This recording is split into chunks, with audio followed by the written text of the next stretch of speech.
خطرناک تھریٹس اس خطے میں آ چکے ہیں اور قومی وحدت کے لیے عمران خان صاحب کو جیل سے نکالنا بہت ضروری ہے۔ اگر آپ قومی وحدت چاہتے ہیں اور ان کو باہر رکھتے ہیں، جیل میں رکھتے ہیں، آپ کے ساتھ پاکستان کے 90% عوام نہیں کھڑے ہوں گے۔ آپ پہلے ہی اعتماد عوام کو کھو چکے ہوئے ہیں۔ یہ ڈونلڈ ٹرمپ کے ساتھ بیٹھنا، نیتنیاہو کے ساتھ بیٹھنا کوئی غیرت مند مسلمان یہ نہیں کر سکتا، انسان نہیں یہ کر سکتا، باضمیر انسان۔ اگر چاہتے ہیں کہ آپ کی کریڈیبلٹی کسی حد تک ہو جائے، پاکستان کسی جگہ کھڑا ہو جائے، تو عمران خان صاحب کو باہر نکالنا ضروری ہے قومی وحدت اور یکجہتی کے لیے۔ حالات بدل گئے ہیں دنیا کے، اور مجھے امید ہے کہ عقل پریویل کرے گی اور چیزیں صحیح طرف جائیں گی انشاءاللہ۔ وہ ایٹمی طاقتوں نے ایران پر حملہ کیا ہے۔ ایران خدا نہ خواستہ اگر کچھ اس کو ہو جاتا ہے تو پھر پاکستان کی بھی خیر نہیں ہے، پوری امت مسلمہ کی خیر نہیں ہے، سارا ریجن ٹوٹ جائے گا، ری سائز ہو کے ری شیپ کرنے کے اپنی مرضی سے۔ لہٰذا اس حملے سے ہم کئی حوالوں سے لا تعلق نہیں رہ سکتے۔ ایک تو لیگلی قانونی حوالوں سے یہ انلیگل ہے، اور ہر وہ شخص جو قانون پر یقین اور ایمان رکھتا ہے وہ اس کا مخالف ہے، عالمی قوانین کے خلاف ہے۔ وہ ایک ساورن کنٹری ہے، کسی کو حق نہیں ہے اس کی سمندری حدود میں آگے دخالت کرے، اس کی فضائی حدود میں داخل ہو یا اس کی زمینی حدود میں داخل ہو۔ کہیں دنیا کے کوئی قانون کو اجازت نہیں دے رہا اور وہ حملہ کر رہے ہیں۔ اگر یہ بدعت رواج پا جائے تو پھر کوئی محفوظ نہیں رہے گا۔ دوسرا انسانی مسئلہ ہے، بے گناہ لوگ مارے جا رہے ہیں، اور آپ نے دیکھا کہ بچیوں کے پرائمری اسکول پر اٹیک ہوتا ہے، 52 سے زیادہ بچیاں چھوٹی چھوٹی شہید ہو جاتی ہیں، زخمی بھی بہت زیادہ ہیں۔ انسانی جانوں کا مسئلہ ہے، بے گناہوں کے جانوں کا مسئلہ ہے۔ ایک انسان ہونے کے ناطے ہیومن رائٹس کے سارے دفاع کرتے ہیں، انسانی مسئلہ بھی ہے، اور ہم مسلمان ہیں، دینی مسئلہ بھی ہے۔ المسلم اخو المسلم، مسلمان مسلمان کا بھائی ہوتا ہے، انما المؤمنون اخوہ، بھائی ہیں آپس میں۔ اسلام اور دین بھی کہتا ہے کہ آپ نے مظلوم کا ساتھ دینا ہے، اپنے مسلمان مظلوم بھائیوں کا بھی، بلکہ غیر مسلموں کا بھی۔ لہذا یہ ہمارے کنسرنز میں سے پاکستان کی ساورنٹی کو تھریٹ ہے، پاکستان کی سالمیت کو تھریٹ ہے، امت مسلمہ کو تھریٹ ہے، اس پورے ریجن کو تھریٹ ہے، پورے ایشیا کو تھریٹ ہے۔ یہ عمل کسی طرح بھی قابل قبول نہیں ہے۔ جس میں بھی تھوڑا سا ضمیر ہے اس کی مذمت کر رہا ہے۔ آج میں دیکھ رہا تھا اسپین کی حکومت نے بھی کیا کیا، اس کی مذمت کی ہے جی، اور بہت سے ملک کر رہے ہیں۔ لہذا یہ قابل مذمت ہے۔ ہم مسلمان ہونے کے ناطے، ایشین ہونے کے ناطے، انسان ہونے کے ناطے اس کی مذمت کرتے ہیں، اور ہر ایک کی ذمہ داری اس کی مذمت کرے۔ اسی طرح سے جمہوری اسلامی ایران کو پورا حق ہے اپنے دفاع کا، قرآن نے کہا ہے۔ یہ میں آیت پڑھ دیتا ہوں آپ کے سامنے، 2 آیتیں۔ فَمَنِ اعْتَدَىٰ عَلَيْكُمْ فَاعْتَدُوا عَلَيْهِ بِمِثْلِ مَا اعْتَدَىٰ عَلَيْكُمْ، یہ سورہ بقرہ کی آیت ہے۔ اگر کوئی تم پر ظلم کرتا ہے، تجاوز کرتا ہے، تعدی کرتا ہے، تو تم بھی اسی طرح اس کے ساتھ نپٹو، ویسے ہی۔ یہ قرآن نے کہا ہے، یعنی مقابلہ بالمثل کرو۔ ایسے نہیں کچھ ایک تھپڑ مارا کرو تم ادھر مار لو، نہیں، قرآن کہہ رہا ہے مقابلہ کرو۔ فَمَنْ اعْتَدَىٰ عَلَيْكُمْ، جو تم پر اعتداء، تجاوز، ظلم، تعدی کرے، زیادتی کرے، فَاعْتَدُوا عَلَيْهِ بِمِثْلِ مَا اعْتَدَىٰ عَلَيْكُمْ، فِي الْأَمْرِ اعْتَدُوا، پھر تم بھی اس کے ساتھ ویسے ہی کرو۔ خدا کا آرڈر ہے، حکم ہے۔ ظالم کو جری نہ ہونے دو، جسور نہ ہونے دو، مقابلہ کرو اس کا۔ اگر ظالموں کا مقابلہ شروع ہو جائے، یقین کریں ان ظالموں کو چھپنے کی جگہ نہ ملے۔ لہذا اس کی مذمت کرتے ہیں، اور ہر مسلمان کو اس کی مذمت کرنی چاہیے۔ یہ وقت ایسا ہے کہ اس جنگ کے اثرات صدیوں رہنے ہیں، صدیوں رہیں گے۔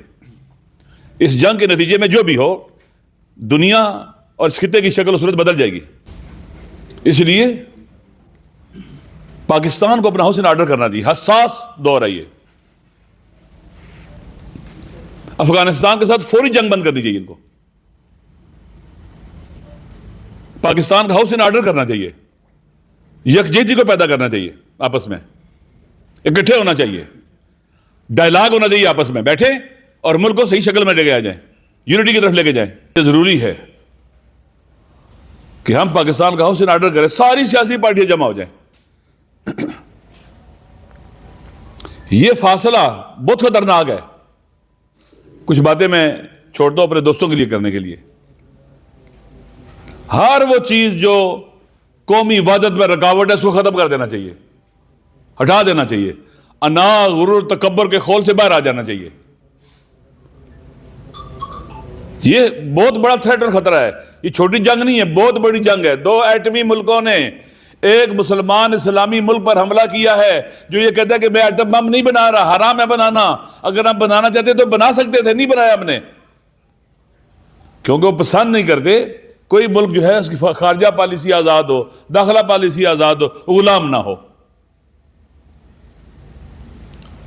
لہذا انشاءاللہ العزیز میری پورے پاکستان کے عوام سے بھی گزارش ہے، شیعہ سنی یونائٹ رہے۔ کوئی سمجھ نہیں آتی آپ کی پالیسی کیسی ہے، کنٹرڈکشن کیسے ہیں۔ آپ ہمیں پتہ ہے کمزوری ہے، آپ عوام کے پاس آ جاؤ۔ پاکستان کے عوام انتہائی کریم لوگ ہیں، بڑے آدمی ہیں پاکستان کے عوام، بڑا دل ہے ان کا۔ عوام کے پاس آ جاؤ، ادھر سے اپنی لیجیٹیمیسی لو، طاقت لو، نہیں تو تباہی بربادی ہے، تباہی بربادی سے کوئی نہیں بچا سکتا۔ اسی طرح سے میں اپنے اہل سنت اور اہل شیعہ بھائیوں سے کہتا ہوں اپنے آپ کو یونائٹ رکھیں، یہ پوری کوشش ڈالیں تفرقہ ڈالنے کی۔ ہمارے علماء کی ذمہ داری ہے، تمام 62 لوگوں کی ذمہ داری ہے، ہمارے جوانوں کی ذمہ داری ہے کہ ہم یونائٹ رہیں، اکٹھے رہیں۔ یہ ایک بڑی جنگ ہے، اللہ کے وعدے ہیں۔ ہم عام طور پر مادی چیزوں کو دیکھتے ہیں۔ وہ علامہ اقبال کا ایک شعر ہے، میں دل کو دیکھ رہا تھا، ابلیس کو ہے یورپ کی مشینوں کا سہارا، اور اللہ کا کس پر بھروسہ ہے؟